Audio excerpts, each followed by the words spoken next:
Très lourd bilan humain des derniers bombardements russes sur l'Ukraine. Selon les autorités, au moins 9 personnes ont été tuées et 45 autres blessées en l'espace de 24 heures. Des bombardements d'une grande ampleur ont visé des quartiers résidentiels de la capitale ukrainienne dans la nuit de vendredi à samedi. Les bombardements se sont ensuite poursuivis et l'armée ukrainienne dit avoir compté à travers le pays plusieurs centaines de drones et 3 missiles balistiques dont 2 auraient été abattus par la défense antiaérienne.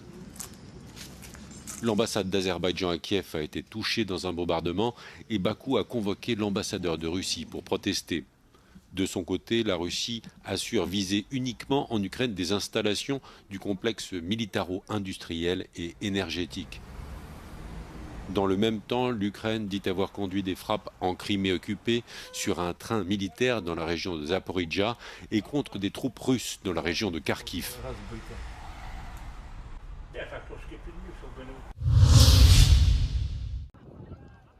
Des milliers de manifestants et d'indigènes dans les rues de Belém pour faire pression sur les négociateurs de la COP30. Des représentants des communautés indigènes en tenue traditionnelle se sont joints à la marche et appellent à prendre des mesures pour notamment protéger l'Amazonie.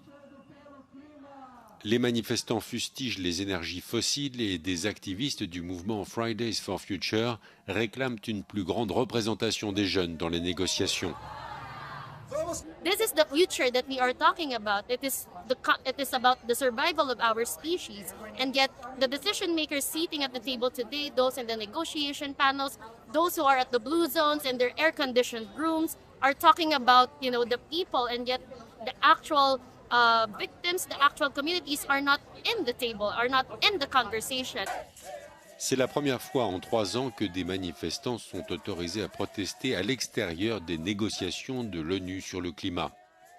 Le sommet du Brésil dure jusqu'à vendredi prochain. Les négociations de Belém sont marquées par l'absence de la Chine et des États-Unis. 9 personnes tuées par une explosion dans un poste de police du Cachemire indien. Les autorités assurent qu'il s'agit d'un accident.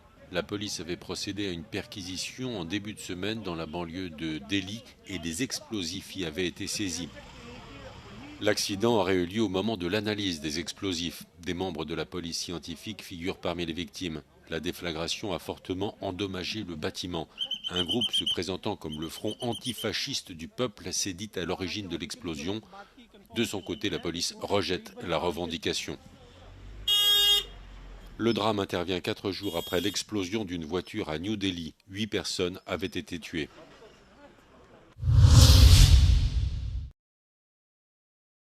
De fortes explosions en chaîne ont retenti dans une zone industrielle dans le sud de Buenos Aires. Le premier bilan des autorités fait état d'au moins 22 blessés. Selon le directeur de la défense civile de la province de Buenos Aires, le feu s'est déclaré dans une société de logistique d'Ezeiza, une localité qui compte des entreprises de produits chimiques. L'incendie a débuté vendredi. Plusieurs vols à destination et en provenance de l'aéroport international de Buenos Aires ont été détournés ou retardés.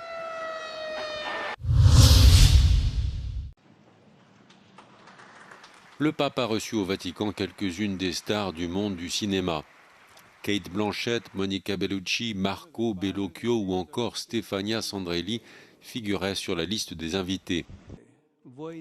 Léon XIV souhaite ouvrir un dialogue entre l'Église et l'industrie du cinéma.